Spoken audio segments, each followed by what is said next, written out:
Hello there, Tando Book Club lovers. This season, we're putting the books written by your favorite African female writers center stage. And joining me in the studio as co-host is the fabulous and amazing book reviewer, Sarah Nyingerai. As is our custom, we always begin every episode with a quote from a famous African that we believe captures the spirit and the message of the book discussion we'll be having. Naturally, in this season, we're taking the quotes from the book for the episode. Today's quote is, "I've fantasized about this moment from when I first figured out why Tata doesn't live with us. Now the moment has come. I stand very still and beg him to look at me. The moment doesn't live up to my fantasy. He doesn't look at me. He doesn't stop for me. Tata doesn't choose me." Patchwork by Ellen Banda-Aaku. So, Sarah, this is the only book we're doing from Zambia in this season. And we've chosen this book by Ellen Banda-Aaku.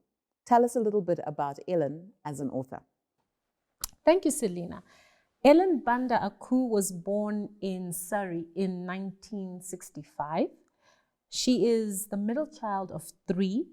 She grew up in Zambia and has lived and worked in Ghana, South Africa, the UK, and Zambia. In 2004, she won the Macmillan's Writers' Prize for Africa for Wandi's Little Voice, and this is a children's book. In 2007, her short story, Sozi's Box, was the overall winner of the 2007 Commonwealth Short Story Competition. Our book for today, Patchwork, was published in 2011 and won the Penguin Prize for African Writing. She's currently based in the UK and she lives with her 2 children, Sada and Kweku. Thanks, Sarah. So, basically, Ellen is a writer, I think, that is probably better versed in children's writing because this work that we're discussing today came, I think, after she'd tried her hand at that. So it was refreshing, I think, for people who knew her. And then for those of us, like for me, myself personally, this is my first work of hers to ever read. I did see the children's writer aspect because I think that our protagonist, who is Pumpkin in the book, we meet her at a very young age. And I felt like Ellen very believably. But how did you feel about the way that Ellen built this world around Pumpkin? The book is set in the 70s in Lusaka, but it goes further on into the later years for Zambia. And it's split into 2 parts, when Pumpkin is a child and then when she's an adult. What did you feel about the believability of this world that was created? Thank you. I liked the fact that it's very much a children's story, or rather a story about a girl. And she takes us through Pumpkin as a child and her journey into adulthood or adolescence, and as a woman, as a mother, married. So I liked her progression from Pumpkin as a child on to her adult life. And there's significant symbols throughout Pumpkin's life. We're going to affectionately call her Pumpkin to the end. There's Tunde Court, there's Grandma's Bar, Tavern, Mama T's house when she's adopted, and I say adopted. And then there is also Temba. So all these are symbolic of her journey from childhood to motherhood to being an adult and a wife. So I liked that progression. It helps you understand the woman she becomes, and traces of social issues that affect her in childhood carry through as she progresses from one part to the next. Definitely. And I think there's definitely a trajectory in that arc from Tunde Court to her married life, where she's living in a complex of sorts with her husband Temba, where we see almost an arc where she is achieving some kind of respectability in marriage. So she's coming from a place Tunde Court, where there are a lot of wanton women and women of those ilk. And then she's going to a place where she finally has that respectability. So it's like she's slowly climbing up that social ladder, so to speak. And each one of those places, in terms of what they represent, the place she's born into, the places she finds respite, the places she's supposedly rescued into, and the home she makes for herself, really, really create, I think, an interesting journey around that. But we are running out of time for this segment, so we're going to take a short break. We'll be taking a short break, and we'll be back in a few minutes to discuss the book Patchwork. You don't want to miss this. We're going to get into the characters we liked and some of the characters we liked a little less. Stay tuned.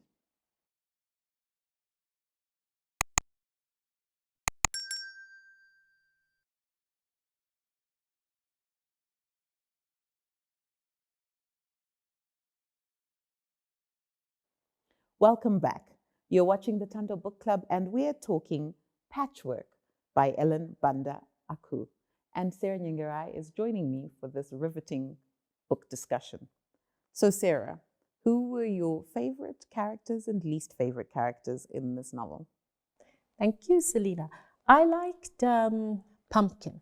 Pumpkin is my favorite character. And this is because I could see a lot of us in Pumpkin. You see father wound, you see mother wounds, parentified child, and her issues continue on with her into adulthood and affect the choices she makes in her life. So from that perspective, it got me reflecting on, I've carried this too, I've carried that into my adult life. So she is feisty in some regards. There are mean aspects, but I think that comes from her survival instinct. She's trying to survive life, and she has to take charge of her own life, which is unfortunate from a young age. My least favorite, the father.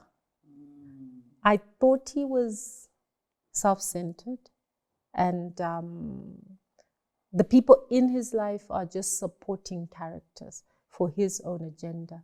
So he let a lot of people down, although he saves Pumpkin at a critical moment. He carries on, and it's either you're with me or you're not. So there were elements of selfishness there that which are probably typical to alpha males, but I didn't like that. Definitely. I think Tata has a lot to answer for, and he's very much surrounded by many women who want a lot from him that he actually does not have the capacity to give on an emotional level, number one, and then number two, on a character level in terms of who he is as a person.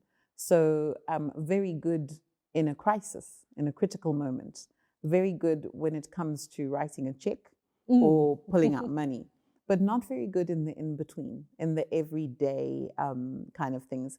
And so he fails in his role as a father and the leaderly aspects of being a father. And he's either completely dismissive of that failure or doesn't even feel he needs to be accountable to that at all. He's very much, like you said, in his own movie, and everyone is the supporting character. And I agree with you, he was my least favorite character because he's so central to Pumpkin's goals, whether she fully ever actually unpacks that for herself or not. And there are so many people yearning and longing and needing his touch and affection, and he just doesn't give it. And there's an element of cruelty to that because he discards people easily as well, very, very easily. What about Pumpkin's mother, Totelo?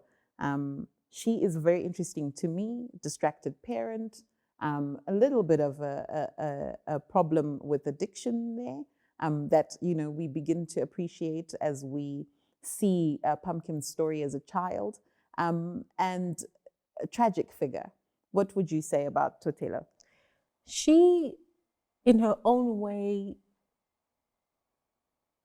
was looking for love throughout her life. She's looking for love. She's looking for fulfillment, recognition rather. She picks the same type of man, a man that is too busy, a man that will not acknowledge her fully to the extent that she wants. It's a good thing that there's grandma who comes in as a lifeline, although the circumstances are such that the tavern is not a place a child should be spending too much time. But the presence of grandma in that tavern when Pumpkin was there is the covering, because Pumpkin lacked covering in her childhood. There was solace when she does move to be with her father, but she lacked covering. So it was there was contrast in that.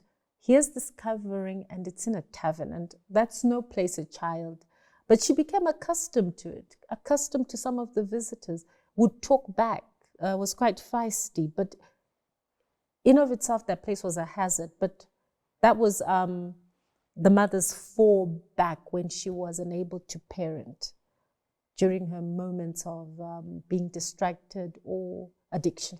Totally. Yeah, definitely. I mean, Totelo for me is a tragic figure because she never really learns her lesson.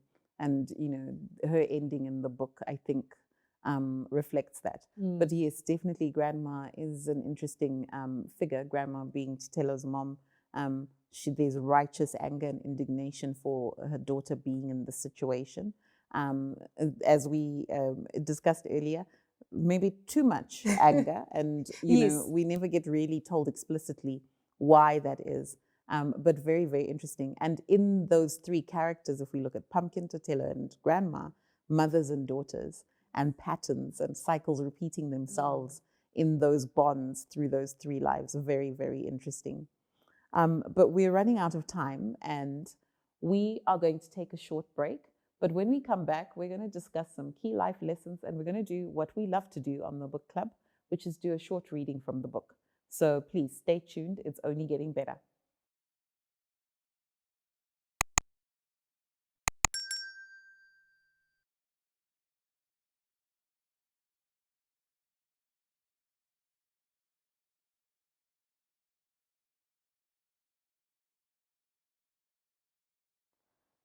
Welcome back. You're watching the Tando Book Club, and we're talking Patchwork. So Sarah, what were some of the big life lessons for you from the book? Thank you, Selina. We see through Pumpkin that unresolved issues from childhood will follow you, will show up. And they do show up in her marriage. And they rob her of enjoying a good man who is trying hard, because she still hungers for her father's acceptance. She never processed that. So there's self-sabotage, there's fulfilling prophecies.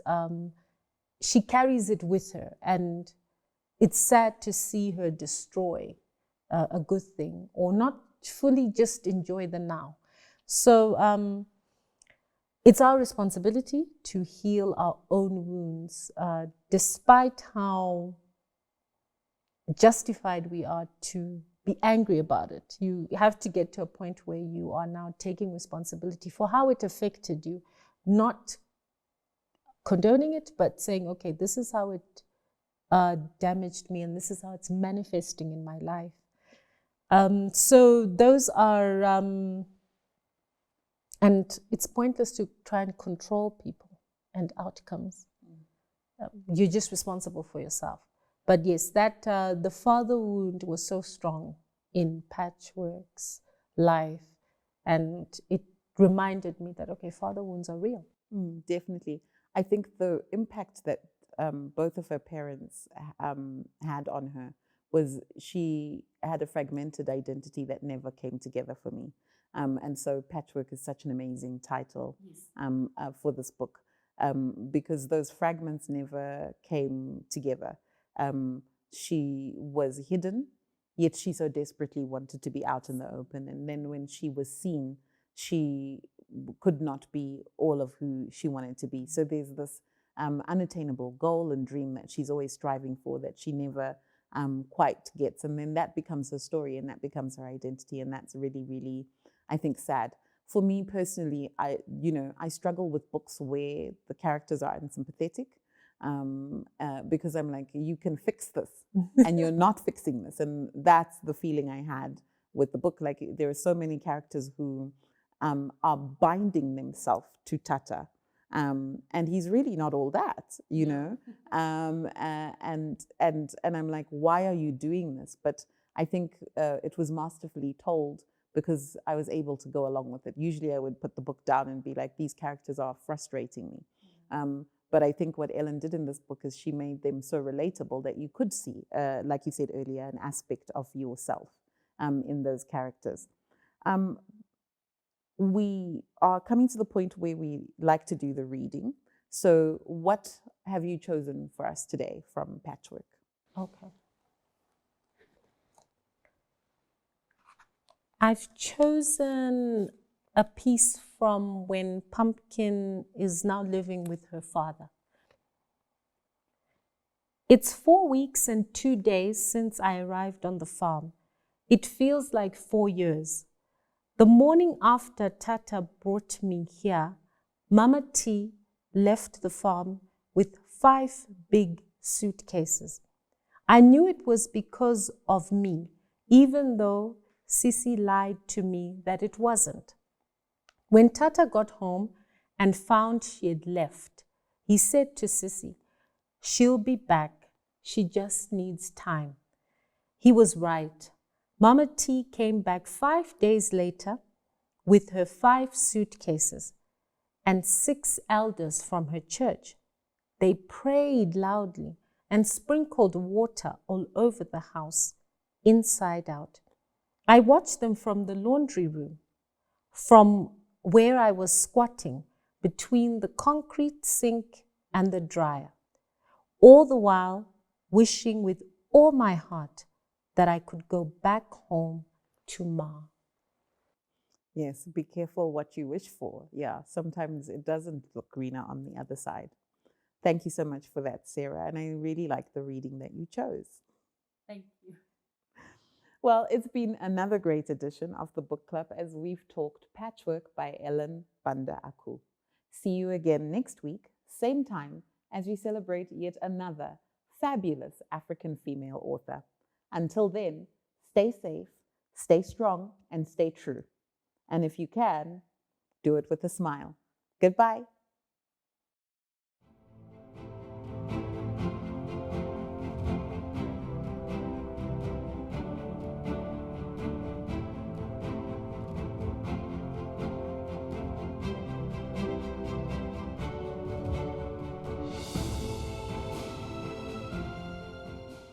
The least favorite, Wesley.